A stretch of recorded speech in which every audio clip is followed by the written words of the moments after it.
can't keep up with your style. Bem, então a gente vai começar aí, né? Vamos apostar, né?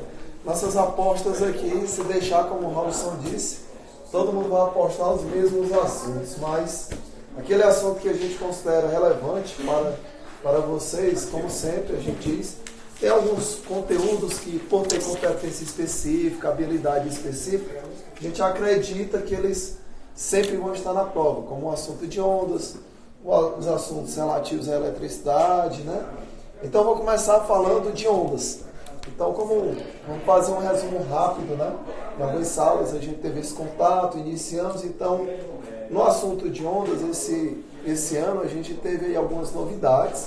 Logicamente, a gente acredita que não deu tempo eles elaborarem essas questões, porque algumas novidades já foram muito próximas da prova.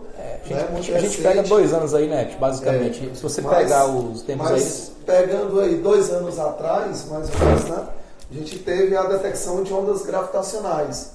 Então, uma coisa importante a você saber sobre ondas gravitacionais é que elas se propagam no espaço com a mesma velocidade que a velocidade da luz. Então, a informação importante, logicamente. Geralmente, nós trabalhamos os conceitos, né? Associando ondas mecânicas, ondas eletromagnéticas, mas tem também as ondas de matéria, que seria o quê? Quando os elétrons se comportam como ondas, tá? Isso geralmente não é muito falado, mas tem tecnologias envolvidas, como o microscópio eletrônico de varredura. Então, para a gente poder falar diretamente dos fenômenos, vamos lembrar aqui: reflexão, refração, difração, polarização, interferência, efeito Doppler, né? Aí nós temos ainda dispersão luminosa, espalhamento e ressonância. Tá? Então, se nós falarmos aqui, começando aí pela reflexão. Alguns exemplos, a gente está dentro aqui de um mini estúdio montado para isso. O som ele pode sofrer reforço nesse ambiente porque nós estamos em um ambiente pequeno. Então, como o ambiente é pequeno, o som tende a ser reforçado. E este é um fenômeno de aplicação no cotidiano do fenômeno de reflexão. A onda bate em um obstáculo, retorna ao meio de origem, mantendo velocidade, mantendo frequência, mantendo comprimento de onda. Não necessariamente mantém-se amplitude. No caso ideal, nós consideramos que a amplitude da onda num pulso bate e volta com o mesmo tamanho. Mas a gente sabe que, devido, né, às propriedades do meio, o meio também absorve e transmite. Então a gente tem que ter esse cuidado. Depois nós temos a refração de ondas, quando a onda passa de um meio para o outro. Aí, quando ela muda de meio, vem a consequência disso. O que seria a mudança na velocidade de propagação dessa onda. Consequentemente, o comprimento de onda também é alterado. Então, na refração, você tem mudança de meio, consequente mudança de velocidade. Em virtude disso, o comprimento de onda também muda, mas tem uma coisa que você vai olhar e dizer, essa permanece de imediato constante, que no caso seria a frequência, e uma outra coisa, a fase da onda, que geralmente a gente deixa aí um pouco de lado. Depois nós temos também, eu falei aqui da difração, capacidade das ondas se contornarem obstáculos. E aí você tem basicamente uma pessoa falando atrás de um muro e outra escutando, é um exemplo. Ondas de rádio AM se deslocando a distâncias maiores. Geralmente a gente diz assim, tem um alcance maior, em virtude do maior comprimento de onda, né? São alguns exemplos de difração. E aí tem aquelas experiências, né, clássicas lá que envolvem difração e interferência, como a experiência de Young. E aí, quando a gente passa já para interferência, lembrar a superposição de ondas. Necessariamente essas ondas têm que ter a mesma natureza. Parece simples, nós conhecemos isso, mas é importante você lembrar. Som só pode interferir com som, luz só pode interferir com luz. Para se formar o que nós conhecemos como padrão de interferência, aí tem um detalhe. É necessário que essas fontes tenham necessariamente a mesma frequência. Ou seja, quando se fala de padrão de interferência, na experiência de Young, existe uma coisa escondida. A luz ela tem que ser monocromática. Se você tiver uma luz policromática, o padrão pode ficar sendo alterado ligeiramente em cada posição da tela. Tá? Depois disso, tem o exemplo de ressonância. O exemplo mais clássico é aquele da ponte de Tacoma, né? Que a coluna de ar, né, fez com que a ponte aumentasse sua amplitude de vibração. Por quê? O que caracteriza a ressonância? A frequência do agente excitador, ou seja, o ar, coincide com uma das frequências naturais de vibração ou de oscilação da ponte, e esta recebe energia de forma periódica, aumentando sua amplitude de vibração. Bem, existe um episódio, que eu disse nas salas, né, do mesmo livro que todo mundo lê, sempre todo mundo fala da ponte de Tacoma. Mas tem um exemplo que foi num terremoto em 1985 na cidade do México. O que aconteceu? O terremoto se deu a uma distância relativamente grande da cidade em si. A estrutura cristalina não é bem, digamos, formada lá. E o que foi que aconteceu? Uma hipótese. Prédios baixos não caíram, prédios muito altos na cidade não caíram, e prédios de alturas intermediárias caíram. Qual a possível explicação? Esses prédios de alturas intermediárias tinham frequências, né, angulares, vamos falar assim, de oscilação de mais ou menos 3,5 Hz, radianos por segundo. Resultado, coincidiu com a frequência de oscilação da crosta. Então eles entraram em ressonância e vieram a ruir. É um exemplo que eu acho assim, bom você ter essa ideia. Algum outro? Polarização, né? Quer falar um pouquinho, Raul, isso aí? Não? Eu finalizo. Pode finalizar que depois a gente... Então vamos lá, vou finalizar aqui. Polarização. Só já que tu deu a deixa aí, né? Na Índia, os caras que fazem construções, eles não têm dinheiro para comprar bate-estaca. Bate-estaca é aquele negócio que fica batendo para poder ir fazer a perfuração. Isso, transferir energia para fazer o buraco e fazer a concretagem para poder estabelecer a construção civil. Lá os caras fazem um negócio de ressonância. Eles colocam a ponta do concreto na terra, amarram uma viga lateralmente e colocam 6 pessoas, 3 de um lado e 3 do outro. E o cara com um pandeiro começa a bater o pandeiro até encontrar uma frequência. Que nem o diapasão, né? Exatamente, que nem o diapasão. Que ele atinge uma frequência e quando pensa que não, aquele pula dele gera uma frequência de ressonância e aquela estaca vai colocada dentro da terra sem ele precisar fazer necessariamente o buraco. Aproveitar também que você deu aí o espaço, né? Para a gente comentar também. Outros 2 fenômenos, é muito comum, a gente às vezes está explicando isso em sala de aula, e alguns alunos perguntam, professor, é por isso que é recomendado que os soldados, quando se aproximam da ponte, deixem de marchar numa certa frequência? Bom, de certa forma sim. Só que isso começou, inclusive tem um livro muito interessante, que fala um pouco sobre isso, os botões de Napoleão, quando os franceses invadiram lá a Rússia e quando a temperatura estava muito baixa. Vocês sabem que a temperatura, já entrando um pouco na parte aí de química, ela influencia na velocidade de reação. Então os botões, né, de alguma maneira, eles sofreram algum efeito de oxidação, de alguma maneira perderam, eles tinham que segurar os casacos.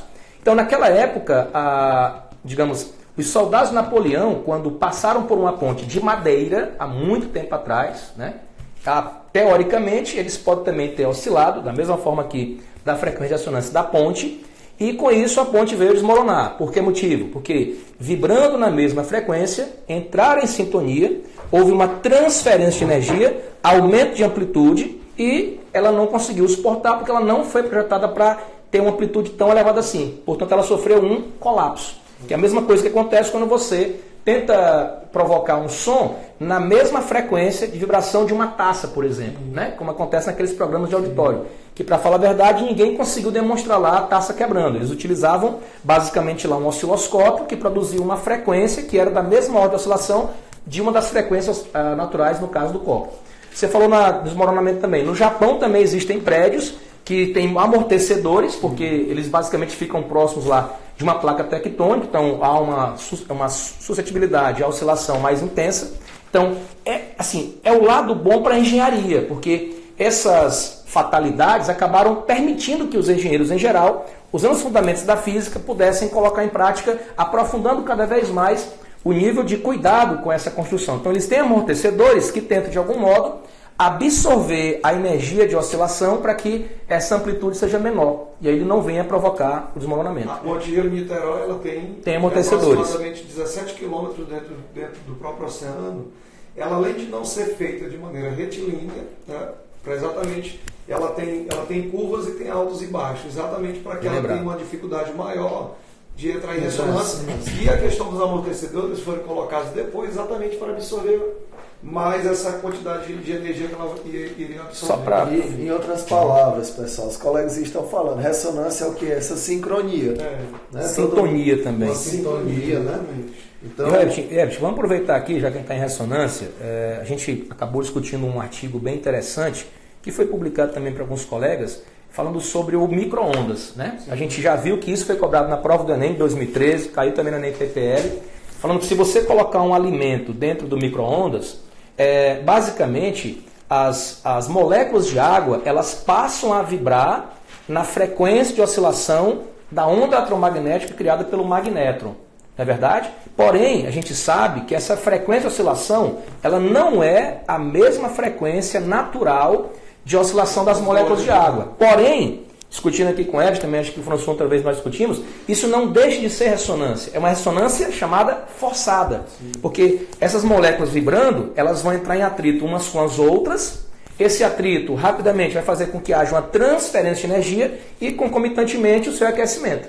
Então, internamente, o que nós podemos dizer é que há sim ressonância, em resumo. Mecânica, né? Ou seja, ressonância forçada. Não é que a frequência de oscilação dos dipolos elétricos lá no interior do material coincida com a do campo. Não é exatamente isso. Existe sim uma transferência de energia da onda para o material. Agora, essa transferência é a máxima em si? Não. Porque se fosse, assim, aí você pergunta, vocês que devem estar pensando, mas por que não, professor?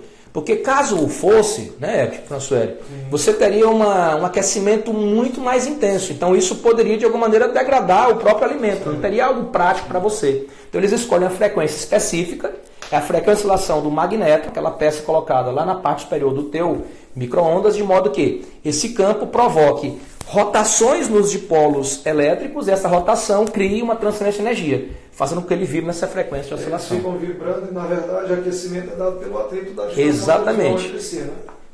Inclusive, na prova do Enem também já caiu uma questão que o cara falava de um processo que foi inventado eletromagnético para que a droga que seja absorvida pelo corpo, ela seja conduzida pelo campo magnético, e como o campo magnético ele é variável, as moléculas ferromagnéticas ficam se agitando uma contra a outra, gerando aquecimento. Exatamente. Ou seja, você degrada aquelas células que são defeituosas, basicamente. Você degrada elas sem afetar as células que são sadias, na verdade. E, na verdade, isso também já foi feito por um grupo de chineses, né? Que auxilia o escoamento do sangue em certo espaço do corpo, né? Eles conseguem, digamos, diminuir o coeficiente de viscosidade. Engraçado que nos Estados Unidos, os caras que jogam golfe, para fazer a recuperação de uma lesão mais rapidamente, eles usam essa lompa, que na verdade que é aquela coisa que a gente coloca em cima do músculo para ter uma recuperação mais rápida, só que ela é magnética. Qual é a ideia? Como o sangue ele tem oxigênio, está circulando, e naquela região onde você concentra maior campo magnético, você concentra a quantidade de oxigênio também, fazendo com que a recuperação seja mais rápida. Boa lembrança. Quer dizer, essa é a ideia da live. É você, com a prova não é de física, não há uma prova de física, não há uma prova de química, não há uma prova de biologia, há uma prova de ciência e natureza. Então a gente, usando aqui um pouco da experiência, fazendo essas conexões também com essa área interdisciplinar, né? Fazendo um viés também para as outras áreas de biologia e química. Vamos lá, né? Então paramos aí na ressonância, falta o quê? Polarização dos exemplos, né? Polarização de ondas consiste em você ter uma onda transversal. Quando ela atravessa um polarizador, a gente diz que ela é filtrada, né? Então ela passa a oscilar em uma única direção, vamos dizer assim. Que é, por sua vez, a mesma direção de vibração dos cristais lá do polarizador, basicamente, né? No caso das moléculas, a oscilação é no sentido transversal delas, tá? Aí tem um detalhezinho importante em relação à polarização. Ela é um filtro, né? Então vamos pensar assim, filtro. E lá na ótica você tem que ter um cuidado. Filtro, por exemplo, de cor vermelha, ele só deixa passar qual cor? Só a cor vermelha. O filtro de luz verde só deixa passar o verde. As demais, se você considerar que é um filtro ideal, serão absorvidas. Ou seja, nessa absorção, esse filtro ele vai estar aquecendo, tá? E aí, aproveitando que a gente está falando de filtro de luz, é polarização, o funcionamento dele baseado, né? Mas filtro de som É ressonância. é ressonância. Tanto que é importante a ressonância. Isso. Então, filtro de som, a gente vamos deixar essa dica. Filtro de som Diferente do é diferente filtro de do luz. filtro de Eu luz. costumo dizer para o aluno que a polarização ela discrimina a onda. Né? A onda. Quem é que ela discrimina? É a onda longitudinal, porque o som não sofre polarização, porém a luz sofre, porque ela é uma onda transversal. É o único dos transversal. fenômenos que não sofre Isso. a onda longitudinal. Quer dizer, não cabe a todas as ondas. Não né? é comum, né? Não é comum. Aos dois. Lembrando Mas a gente também, vê que também do cinema, né, cara? Que acho que, assim, a nossa prova é uma prova de ciência e natureza e suas tecnologias. Então, o cinema 3D, por exemplo, é uma aplicação fantástica para a polarização. Não é verdade? E que aí vem sempre aquela, já está vindo uma pergunta dos alunos, professor, e esse novo tipo de cinema 3D? Que É o as que eu pessoas ia não vão responder. utilizar os Sim, óculos, né? isso. 3D. Como é que Aproveitar vai funcionar? a própria... A própria tela vai polarizar, pessoal, com o próprio computador e a visão estereoscópica do ser humano. Naturalmente, os seus olhos já têm a percepção em 3D, O né? cara que tem um único olho ele nunca vai ter uma visão 3D, porque ele não tem a noção de profundidade. Nossa visão ela é binocular exatamente para dar essa sensação de profundidade. E aí, falando, a gente passou aí pela polarização, interferência, o que é que falta? Um Doppler, né? O efeito Doppler, mas antes de chegar no efeito Doppler, se fosse perguntado para o aluno assim, quais os fenômenos ondulatórios que são exclusivamente de ondas? Vamos lá já. Tá? Quais os fenômenos ondulatórios que, na verdade, elas definem que o elemento é uma onda? Vamos lá? Vamos lá. Difração e interferência são dois fenômenos tipicamente ondulatórios. Fenômenos tipicamente que acontecem com partículas, vamos pensar, ou Efeito você pensa fotoelétrico. efeito fotoelétrico, Efeito e Compton também. né? Só que no caso do efeito fotoelétrico, ele, assim, o que foi cobrado foi mais no viés da química, na segunda aplicação. Né? A gente não teve Eita, homem ainda. feio, né? A quantidade de energia do fóton é HF, né? Eita, homem forte. Melhor ter feio, né? Tudo bem, então vamos lá. Vamos finalizar então essa Isso. parte ondulatória, pessoal. Falamos da polarização. Quer falar alguma coisa do efeito Doppler também aí? Cara, efeito Doppler já foi cobrado, né? Radar, Muito sonar. cobrado, muito cobrado. O que não foi cobrado dentro de efeito Doppler? Efeito Doppler com a luz. Ainda não foi cobrado. O redshift, o blue shift, né? Que no Brasil a gente conhece como Desvio para o azul, desvio para o vermelho. Desvio para o azul e para o vermelho. Mas nos livros de ensino Blue médio, shift e red shift. que é escrito, Internacional. né? É escrito aqui a nível Brasil, nos livros de ensino médio, como desvio para o violeta. Então, Que é uma frequência maior. É uma frequência maior. Então, isso tem a ver aí com, por exemplo, medida da velocidade de alguma estrela se aproximando, se afastando de nós. Então, vamos lembrar, no movimento de aproximação, as frequências São tendem a maiores. ser o quê? Maiores. No movimento de afastamento, as frequências tendem a ser menores. E aí, dentro dessa perspectiva, tem uma pegadinha. Qual é a pegadinha? Se você falar do som, imaginar que tem um observador, tem uma fonte, e esta fonte se desloca perpendicularmente à linha que liga ao observador, não é observado nenhuma alteração na frequência naquele instante para o observador. Isso quando se fala de som. Para a luz... Só um detalhe, porque ela não cria componente naquela Ela direção. não tem a detalhe, componente. O detalhe é esse, não tem componente perpendicular à direção. Exatamente. Não tem velocidade na direção da reta que liga os dois. Mas se for com a luz, cuidado. Com a luz acontece. É a luz ainda absoluta. assim. A luz é absoluta. Ainda Em todas tem- as direções ela vai ter... O aluno vai dizer assim, professor, mas o senhor começou a sua live aí falando que a frequência é o DNA da onda. A frequência é imutável. Só que a frequência que está sendo percebida aí É aparente. É aparente. É importante. É como o empuxo, né? O empuxo me dá uma sensação aparente do peso. A gente pensa que dentro da água o peso diminui. Sendo que, na O peso verdade, continua o mesmo. O que mudou foi o teu peso aparente. Então, bem lembrado pelo François, porque os alunos, professor, como é que muda? Que não é que muda a frequência. Uma vez que você criou uma propagação, seja de uma fonte qualquer, ou mecânica, ou eletromagnética, aquela frequência que saiu, ela se manteve constante. O que muda é a tua percepção, que é o que nós chamamos de frequência aparente. Ela pode ser maior, pode ser menor, e se as fontes tiverem as mesmas velocidades, ou seja, não havendo movimento relativo, não vai ter percepção de alteração de frequência. E isso é importante falar do movimento relativo, novamente, vinculado a quem? Ao som. Porque Com a caiu luz. recentemente, vocês devem ter visto, uma questão da US, que ele botava a fonte observador se movendo, dava velocidade, mas no texto como um todo, o texto suporte, os dois estavam no mesmo sentido e com a mesma velocidade. Então a frequência era a mesma que ele percebia. Então tu fica atento se vai haver ou não um movimento relativo, na direção e no sentido da propagação. Aí aproveita a deixa do movimento relativo, aí induz a lei de Lenz. Só vai haver indução também, se houver um movimento relativo de aproximação. Conexão, ótimo. Vamos chegar lá. Então, para a gente finalizar, os colegas falaram, né? Outra coisa importante foi falar de velocidade. No efeito Doppler, a velocidade não é alterada na propagação. Isso. Uma outra coisa, qualidades fisiológicas no efeito Doppler. Tem alteração? O professor pode falar aí. Qualidade fisiológica, por exemplo, altura, intensidade, intensidade e timbre. Né? Na verdade, quando você classifica acusticamente, né, o som, fisiologicamente, ele tá definindo essa condição fisiológica para o ser humano. Né? Nós, seres humanos, temos um órgão capaz de detectar um receptor de som e esse detector ele pode detectar sons graves, sons agudos, sons mais fortes, intensos fracos. e fracos. Né? Geralmente você encontra nessas festas, o cara coloca lá o alto-falante e faz um xizinho. Proibido, som alto. Exato. E aí, na verdade, quando ele faz essa colocação de proibido som alto, se a gente for ao pé da letra colocar a questão física, som alto é um som de alta frequência. É um som que a gente classifica como som agudo. Já o som baixo é um som de baixa frequência, a gente classifica como grave.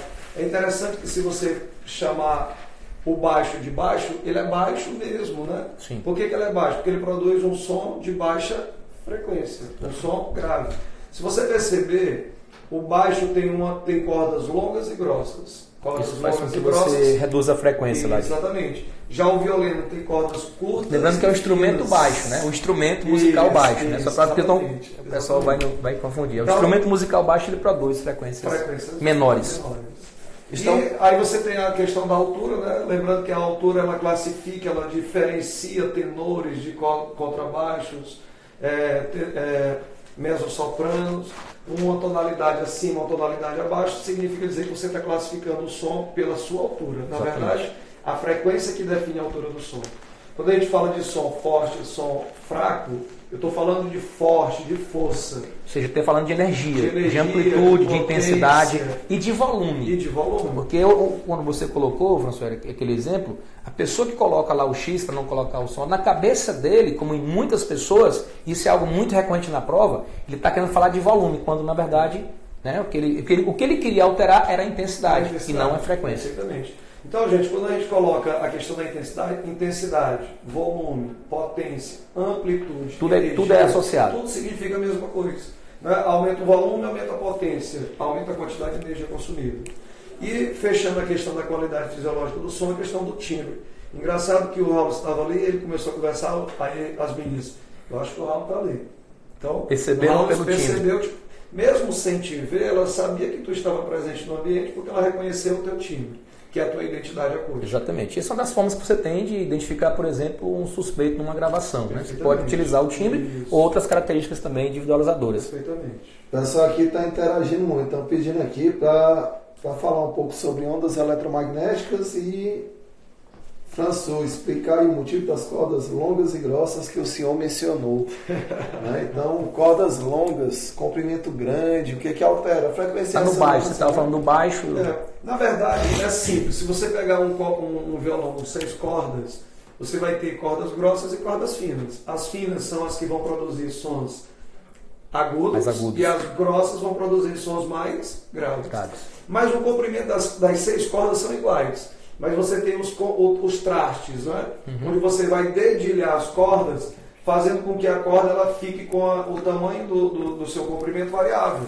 À medida que você vai apertando a corda e tornando a corda mais fina, aliás, mais curtas, aquela função ali é para tornar o som mais agudo, tirar frequências mais altas, né? Lembra? Um tom acima, um tom abaixo, um sustenido, um bemol, ele consegue tocar a mesma nota em tonalidades diferentes, exatamente usando o comprimento da corda, aumentando ou diminuindo. Então acho que passar agora para algum outro tema aí, né? Isso. Já A gente tem aí os grandes teoremas. Passando também, rápido, né, cara? Passando rápido. Passa rápido, meia hora, 25 minutos. ligeiro aqui. Tem que fazer depois Então, mais outras aí. Pessoal, agora vamos falar um pouco aí sobre os assuntos da mecânica, né? O Epti começou aí falando, vamos manter o mesmo padrão, Epti, né? Começou falando do tema importante, que acho que é o mais recorrente, ele cai naquela habilidade número 1, você identificar as propriedades, e tem sido muito comum o seguinte, não só você saber às vezes o fenômeno, saber o fenômeno e saber o que caracteriza ele, isso é importante. Porque algumas questões caíram. É um reconhecimento, o fenômeno e as suas características. Hoje, Raul, nas salas que eu dei aula, a primeira questão que eu fiz era uma questão sobre difração de raio-x. Dentro da própria questão tem 3 ou 4 fenômenos. E eles especificam, né? Então a pessoa tem que saber, dentro do enunciado, identificar o que é que o comando pede. Excelente. Então você tem que saber o que é que o comando Aí, o pede. que o Elvis está querendo dizer, gente, é que nas alternativas você pode ter alternativas verdadeiras, no entanto, ela não responde. Não responde a questão. Por isso que aqui, se os senhores me permitem, gostaria de fazer um adendo importante, que é, em textos muito longos, uma dica importante. Em muitas ocasiões é melhor você ler o comando. Leia a pergunta, porque você vai ser orientado a saber de que fenômeno ele está tratando. Ou seja, para você não cair em algum distrator que pode pegar você. Então, você sendo bem atento, focado, concentrado no seu item, você vai lembrar das características importantes. Vamos passar para a mecânica? Pode passar. Mecânica tem sempre um percentual muito importante, a gente vai bate-bola, mesma coisa. O Web começou, a gente complementou. Energia, né? Vamos começar com energia, pessoal. Energia, assim, se eu for escolher assim, um tema que cai na prova e que vai estar lá também, mais uma vez, energia. Energia, ela cai como? Ou na forma de energia mecânica, ou fazendo a transformação de energia mecânica para energia térmica, ou de energia elétrica para energia térmica, quer dizer, eu vou ter uma transformação qualquer. Então, energia é o tema mais recorrente na prova.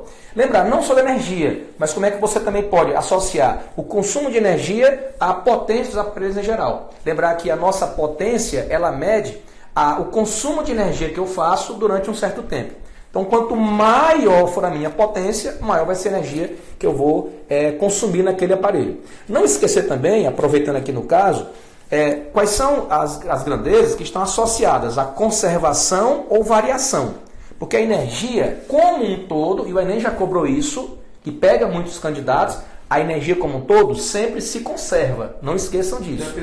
A energia como um todo sempre se conserva. Agora, o que é que não conserva em alguns casos? A energia mecânica. A gente tem uma situação na qual ela deve obedecer para conservar. Que situação é essa? O meu sistema como um todo só pode ter forças conservativas. Pensando no caso já da quantidade de movimento, é uma outra possibilidade de conservação, que é muito recorrente na prova. Nesses 3 últimos anos, sempre tivemos questões. Inclusive, no ano passado, né, que foi aquela questão surpresa, tinha um carrinho que eu colocava o propulsor em frente a uma tela curva, e o carrinho também provocava um movimento naquela tela. Não é isso? Sim. Então, conservava a quantidade de movimento do meu sistema. Então, lembrar desse detalhe importante. Falando aí de conservação de energia, né, Robson? Eu lembro de um exemplo bem antigo da Universidade Federal do Piauí, que era um carrinho e uma bolinha, Sim. Os dois andando. Em um certo ponto, o cidadão ia lá, cortava o fio que tinha a bolinha.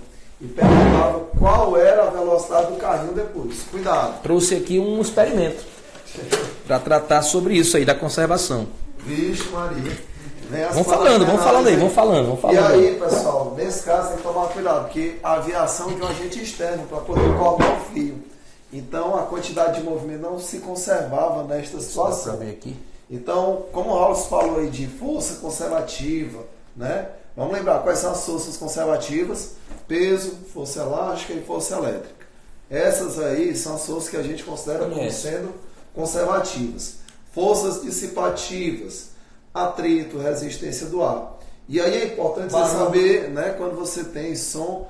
Então, quando você falar de resistência do ar, força de atrito, o que geralmente eu recomendo? Pessoal, teorema da energia cinética. Então, se na hora, tipo, você esqueceu tudo, o TEC, né? O TEC. Porque ele é um teorema muito forte na prova. Inclusive, só para reforçar, 2014, foi muito bem lembrado, tivemos 2 questões das 15 de física, só sobre o teorema da energia cinética. só o teorema. Uma delas Aplicação versava, direta, né? uma delas versava sobre aquela questão do Usain Bolt, estava lá, que muita gente caiu porque ele não mantinha um movimento variado uniformemente. Então você tinha que usar o teorema da energia cinética para calcular o trabalho dessa força que ele desenvolvia ao longo de uma prova lá dos 100 metros rasos. 6.480, né? Joules, né? A resposta. Olha aí, ó. Esse professor te lembrou. Aí ele botava lá 6,5, 10 a 3, não é verdade? 10 a 3. Era a resposta. Mas a conta... É verdade. O professor Edgar Palma está com a memória boa. E o outro item que caiu nesse mesmo ano, que eu acho que está na vertente também de ser cobrado de novo, pessoal, que a gente reforçou muito, é aquele da placa fotovoltaica, que ele converte energia luminosa em energia elétrica. Como ele está ligado a um motor, o motor fornece lá no caso movimento lá para as engrenagens do seu veículo e ele vai entrar em movimento com uma certa velocidade. Então, ter cuidado com essa transformação de energia. Energia solar em energia elétrica, eu libero energia elétrica para o motor, ele vai rotacionar suas engrenagens, está acoplado lá aos eixos do veículo, ele vai entrar em movimento. Lembrando que nessa incidência nas células fotovoltaicas, o fenômeno que vai produzir a diferente potencial é o efeito fotoelétrico. Também. Agora, lembrar especialmente do tipo de absorção, que no caso que ele absorve energia, tu promove lá aqueles elétrons lá para a banda de valência. Da banda de valência para a banda de condução, e aí você libera a corrente, basicamente isso. Só que eu acho que nesse viés é mais profundamente físico mesmo, né? Vai saber o principal tipo de conversa. Se ele quiser entrar nesse mérito, ele vai ter que fornecer algum dado a mais, que é algo muito mais ligado à física moderna que não cai na prova. A questão do TEC é um termo importantíssimo que praticamente resolve quase todas as questões de cinemática, né? Que na verdade o pai da física é a dinâmica e não a cinemática. Mas aí a gente entende um detalhe, que quando você diz que o TEC vai resolver praticamente quase todas as situações que tem a variação de velocidade, o teorema do impulso também resolve praticamente. Bem lembrado, o teorema do impulso, só lembrando que ele está naquela parte de variações ou conservações. Então, é importante lembrar que no caso de uma colisão, né, numa colisão, como eu só tenho forças internas atuando, o tempo de contato é muito curto, porque a superfície não vai ter atrito naquele tempozinho de contato, você conserva a quantidade de movimento do sistema, mas cada corpo que interagiu com o outro variou individualmente a sua quantidade de movimento. Isso é muito importante. Aí tem uma situaçãozinha, já falando aí, né? Por exemplo, quando se fala força, velocidade constante, aí você diz, velocidade constante, aceleração nula, portanto, força restante igual a zero, trabalho da força restante zero e impulso da força restante zero. Beleza. Agora, tome cuidado com uma coisa. Nem sempre que o trabalho é zero, quer dizer que o impulso é zero. Verdade. É uma grandeza que você tem que ter cuidado, é uma grandeza escalar. O outro é uma grandeza vetorial. Então o cara pode mudar o contexto. Aí vai lá para a força magnética, né? E vem a centrípeta, né? Porque a magnética, quando atua sobre a carga, ela desempenha o papel de força centrípeta. Senhores, aquela questão da conservação, aqui é um exemplo disso, um exemplo de conservação de energia, a gente também apresentou em sala de aula. O que acontece? A gente tem aqui basicamente uma lata, eu vou empurrar aqui a lata numa certa velocidade e ela vai voltar. Vamos verificar isso aqui. Ó. Ela vai, atinge uma certa velocidade, depois ela vai voltar. Ela obedeceu, não foi isso? É uma lata inteligente, não é verdade? Sim. Agora, por que aconteceu isso? Porque internamente tem um elástico. Então a gente está falando de algumas energias, tem um elástico aqui dentro e tem um contrapeso que eu usei aqui uma bateria, basicamente. Sim. Então quando a gente jogou, qual foi o tipo de transformação aqui existente? Houve transformação de quê? Vocês podem também participar aí. Que tipo de transformação houve nesse caso, nesse sistema? Você realizou um trabalho muscular, que veio da metabolização dos seus alimentos, forneceu um trabalho, realizou um trabalho basicamente aqui, porque se aplicou uma força, forneceu energia cinética. Ela saiu com energia cinética e foi acumulando energia potencial elástica. Quando o elástico envolveu por completo, ele depois devolveu na forma de energia cinética. Como tem alguma dissipaçãozinha, ela não vai receber por completo. Isso aí só para... É o carrinho de fricção, professor Mauro? Muito semelhante. Agora, tem uma situação que eu ia exatamente finalizar, dando aquela percepção de como acontece na prova. O que é que ele faz? Isso é muito simples. Sim. Ele não vai perguntar só isso, de que outra transformação está ocorrendo. Ele vai dizer o seguinte, baseado nesse fenômeno, que tipo de outra situação eu poderia associar com o mesmo tipo de transformação? Então, uma delas seria o seguinte... O cara que pula lá em cima de uma cama elástica. Ele pulou na cama elástica, ele tinha energia cinética.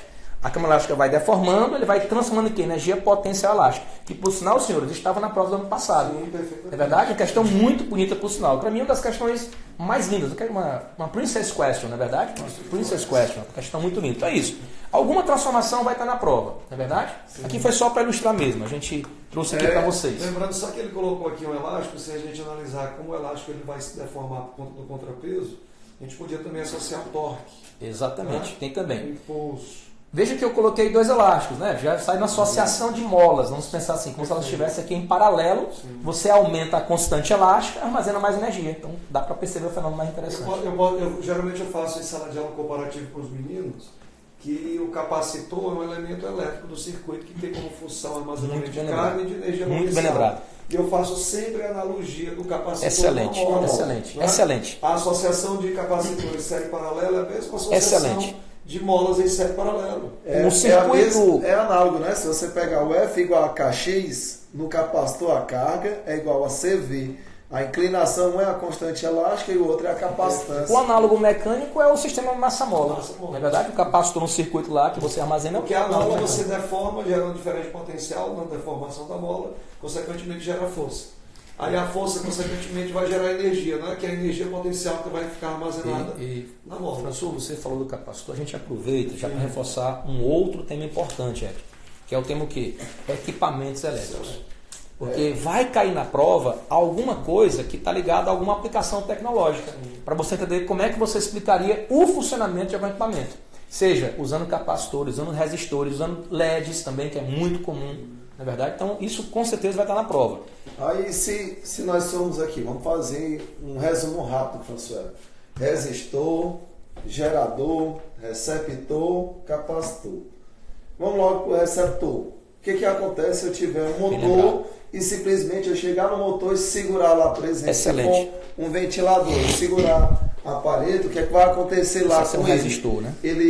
Eu tenho que esse receptor, o que é que ele faz? Recebe energia elétrica da rede, parte da energia elétrica é convertida em energia mecânica, vamos dizer que está associada à potência útil, e parte como energia dissipada. Na hora que você trava esse ventilador, o que é que ele começa a funcionar? Ele bloqueia o motor, então ele recebe energia elétrica, continua entrando energia nesse receptor. A partir daí ele aquece. Então, como é que ele funciona? Então, o senhor pode responder para a gente. Isso é engraçado, tô falando, tava me lembrando. O cara quer Deu aqui um spoiler aqui, deu um spoiler agora. O cara quer bater um bolo, né? Aí não tem a batedeira. A batedeira tem mais potência do que o liquidificador. Aí o cara tá na prisiaca mesmo, só tem aquilo ali, vai utilizar. Aí começa a colocar a massa do bolo no liquidificador, vai colocando os ingredientes e aquela massa vai ficando mais consistente. E à medida que ela vai ficando consistente, as hélicezinhas lá dentro que estão triturando aquela massa começa a ter dificuldade de rotacionar e o motor começa a feder a queimado. Aí disse, meu irmão, não sei, não entendi por que esse motor está fedendo a queimado. É exatamente isso. Passou a ser um resistor. Você passa a dificultar, porque a função do receptor converter energia elétrica em outras modalidades de energia que não seja exclusivamente térmica. Então, no momento que eu dificulto o movimento da hélice, eu deixo de ter transformação de energia elétrica em mecânica. E o excesso vai ser convertido em calor, porque a presença da corrente elétrica sempre gerará o efeito Joule. Excelente. Então, pedir aqui, professor Raul, para você comentar um pouco aí sobre os equipamentos de proteção. Então, fusível... No caso, vamos lembrar isso. Os dois dispositivos que você citou, fusível e disjuntores, são também muito cobrados, muito recorrentes. Diferença básica. Fusível se funde. Ele atinge um ponto de fusão muito baixo, ele vai se queimar, por isso fusível, né?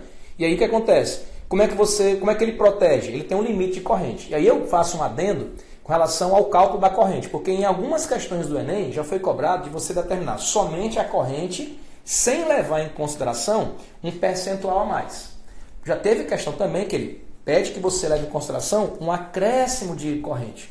Isso. Tipo 10% a mais ou 20% a mais. Então fiquem muito atentos.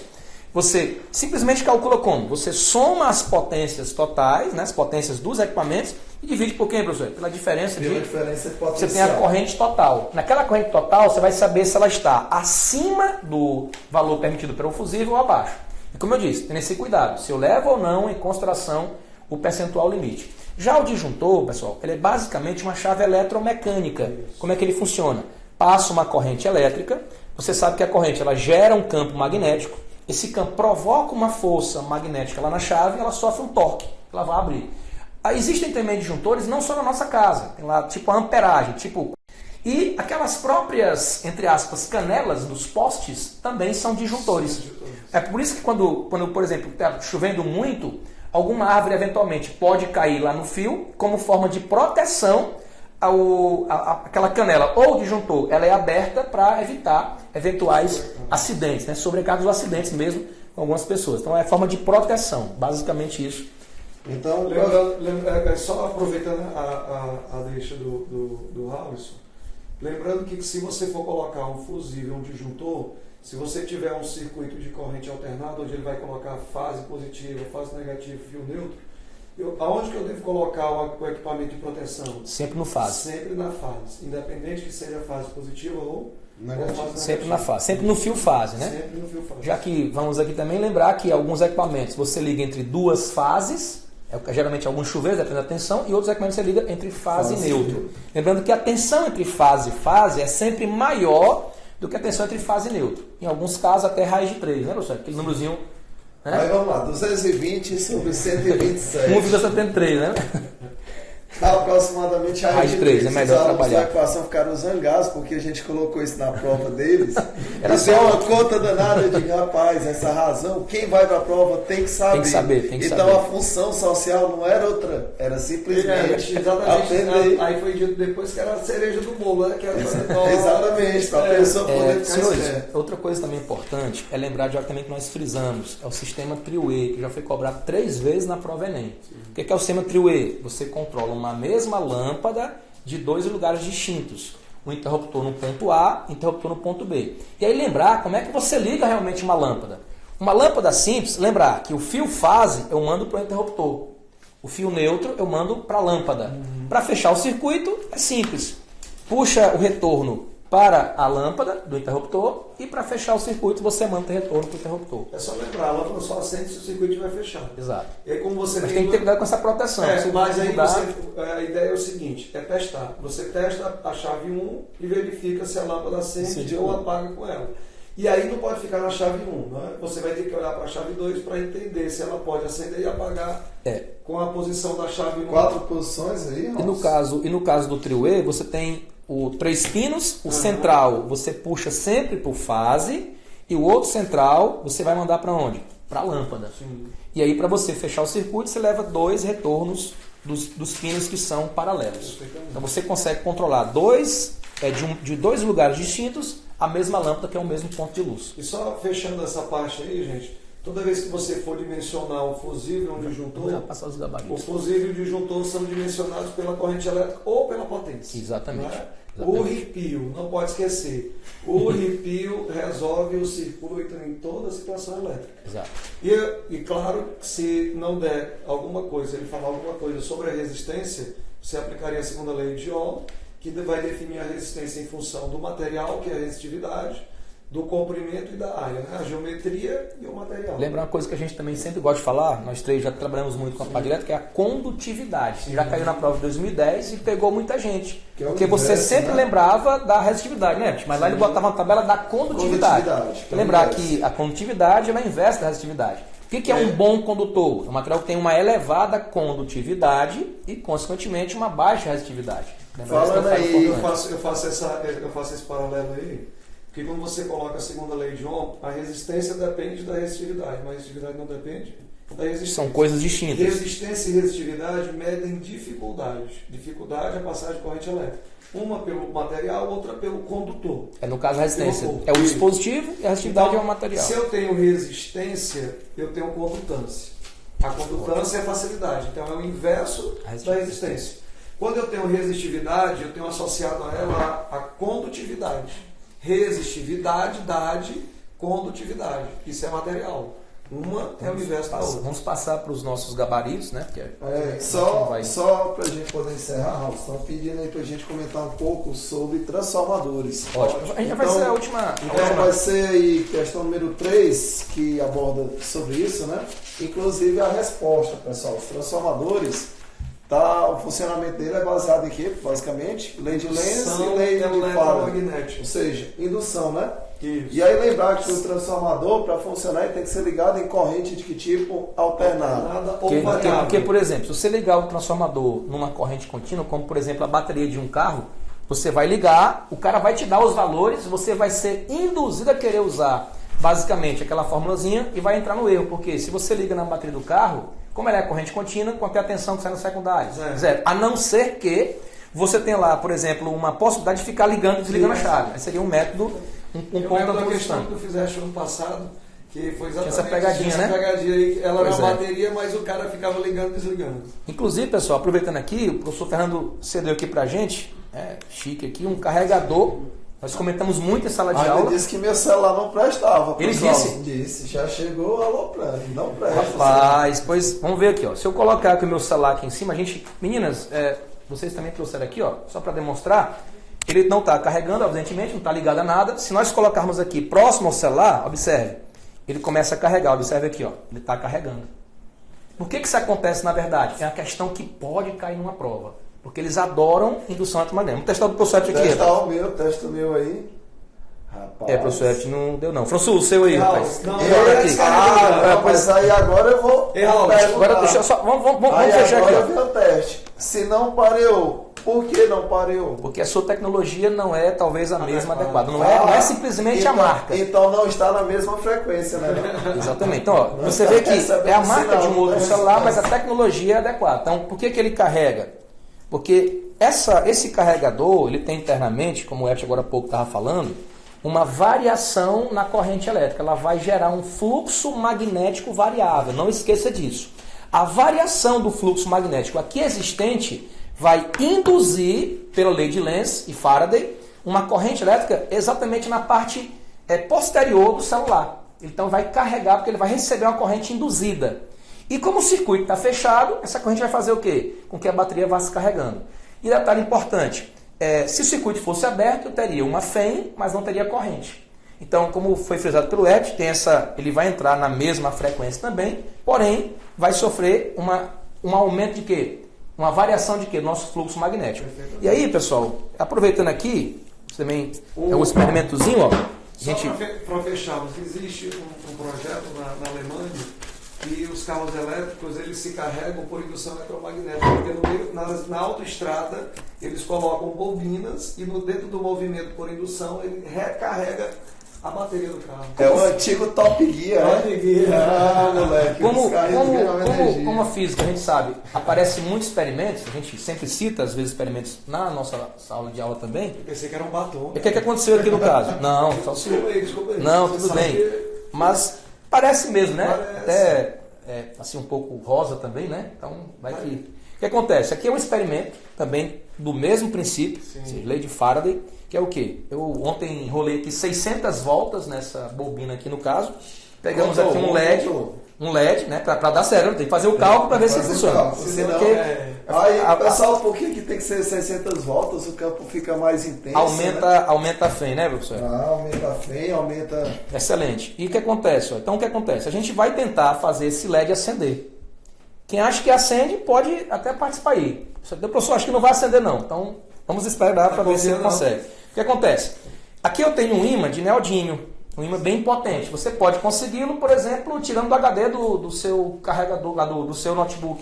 Não faça isso não, só se não serve mais no notebook. Aqueles computadores antigos que você não usa mais. Aproveitando o ímã de neodímio, gente, mas o não é neodímio puro, porque as substâncias que podem ser convertidas em ímã são substâncias ferromagnéticas. Esse neodímio, ele é uma liga misturada com alguma característica ferromagnética. Foi tratado para intensificar. Isso. O campo eu botei aqui, no caso, são 6 juntos para intensificar ainda mais. Então, detalhe seguinte. Se eu colocar o ímã aqui próximo, a gente sabe que esse ímã produziu um campo que gera fluxo. Sim. Mas, como vocês sabem, não esqueçam, corrente elétrica, ela gera campo magnético. Qual foi a grande sacada do Michael Faraday? A possibilidade do contrário também acontecer. Ou seja... Explica as ferramentas que tu usou aí. Vamos chegar lá. Que é isso aí, uma injeçãozinha. Isso, vamos chegar lá. Então, só para fechar aqui no caso primeiro da fundamentação. Então, do mesmo jeito que uma corrente gera um campo magnético, o Michael Faraday desconfiou que o contrário também acontecia, por conta das simetrias, né, professor François? Exatamente. Que a natureza oferece. Bom, Agora é o seguinte, relativo, né? isso, e como agora há pouco nós falamos, agora, para gerar corrente, não basta só ter fluxo. Ó, botei aqui perto, ele não acendeu. Tem fluxo, mas não tem variação. Aí, atendendo aqui ao pedido, professor Fernando, a gente pegou aqui uma ampola mesmo, né, lá de injeção, seringa, exatamente para adaptar a uma forma mais arcaica, aqui um pouco tosca, vamos dizer assim, mas para mostrar o funcionamento da física. Então veja só, se eu movimentá-lo aqui, até se pudesse desligar uma das lâmpadas, vamos movimentá-lo, eu vou variar o fluxo magnético, observe, ó, ele vai brilhar. Se eu movimentar lentamente, ó o brilhozinho dele aqui, ó, é pouco, muito pequeno. E os outros colegas podem baixar, já, se não baixaram, podem baixar. Eu só agradecer a presença aqui dos competentíssimos alunos que vieram pessoalmente fazer parte aqui da sala. Aqui. Estão aqui em loco, né? Parabéns aí. Então, pode Até tirar essa as dúvidas hora, também. Nessa hora, viu? Deus está vendo, como o professor Chaguinha fala, né? Deus está vendo, né? Deus vê tudo, né? Muito bem. Então, vamos lá, professor. Acho que quer começar aí o gabarito aí, cara? Vamos lá, o gabarito aí rapidamente. Questão número 1, baixa condutividade térmica, letra D de dado. Questão 2, resposta, letra C de casa, interferência. Questão 3, letra D de dado. E questão 4, B de bola, tá? Então, basicamente, Sua, lá, Questão 5, gente. Questão 5, 6, 7. Eu fiz apenas algumas colocações para que você se alertar, ficasse alerta, né? Ligasse a sirenezinha do assunto que pode ser cobrado. Eu só coloquei uma situação para que você entendesse se essa situação ela é verdadeira ou falsa. Em todas as 4 alternativas, 5, 6, 7, 8, elas são justificativas, são verdadeiras, né? Eu estou afirmando realmente o que está acontecendo. Então, ou seja, uma sim, informação. É uma informação, exatamente. Aí na questão 8 responde a questão que o meu amigo Raul acabou de fazer, que ele está falando exatamente do transformador e da indução eletromagnética. Que é corrente alternada. Exatamente. 5, 6, 7, 8, todas elas são afirmativas verdadeiras. Galera, passando então aqui a gabarito da questão número 9, fala sobre o freio ABS, lembrar que tem atrito estático, portanto letra B, atrito estático máximo, ele não trava a roda, é o Anti-Lock Braking System, sistema de freio não bloqueio, de anti-bloqueio. A questão 10 fala um pouco sobre a terceira lei de Newton e também o princípio de conservação da quantidade de movimento, seria letra D de dado, questão 10, 9, letra B de bola, 10, D de dado. A questãozinha 11, a gente comentou rapidamente, né, da interferência, não foi? Interferência. Inclusive ela bloqueia, por exemplo, a sintonia de celulares próximos aos presídios. Então, a interferência letra E. Interferência destrutiva. Exatamente. Lembrando também que nem acontece nos fones de ouvido, né? Ele capta um sinal, gera uma onda em defasagem para eliminar aí totalmente essa dificuldade. A questão 12 a gente também demonstrou aqui em loco, né? Os meninos participaram, usando aqui tanto o ímã como também o carregador do professor Fernando, e a letra D, indução eletromagnética, trazendo aqui no caso corrente alternada. Interessante que a lista foi montada individualmente, né? Cada um na sua, e se nós olharmos direitinho o que está dentro da lista, tem uma certa sintonia, né? Está numa certa frequência aí, né? Essa ressonância. Estamos em ressonância. Então, Prazerzão imenso estar aqui com Prazer. esses dois gigantes da física. Além disso, não só porque são meus colegas de trabalho, mas são meus amigos também, considero como assim, como toda a equipe de física. Assim, a gente está aqui representando a equipe, mas deixamos aqui um abraço para todos os nossos colegas de física, né, que ao longo do ano se dedicaram, deram o máximo aí para ajudar os meninos, tá certo? Então, muito obrigado mesmo a todos os nossos alunos que estão aqui presentes, alunos também que participaram de outros lugares, de outros centros de ensino, escolas particulares, escolas públicas, né, os institutos federais, todos eles, famílias que estão aí também acompanhando, pessoas que já estão formadas, estão acompanhando também a live. Deixamos aqui o nosso muito obrigado, nosso beijo, nosso abraço, e que possam fazer realmente uma excelente prova. Confie no que você aprendeu e vai dar tudo certo. Nós estamos torcendo por vocês. Boa noite. Boa noite. O sucesso de vocês é o nosso.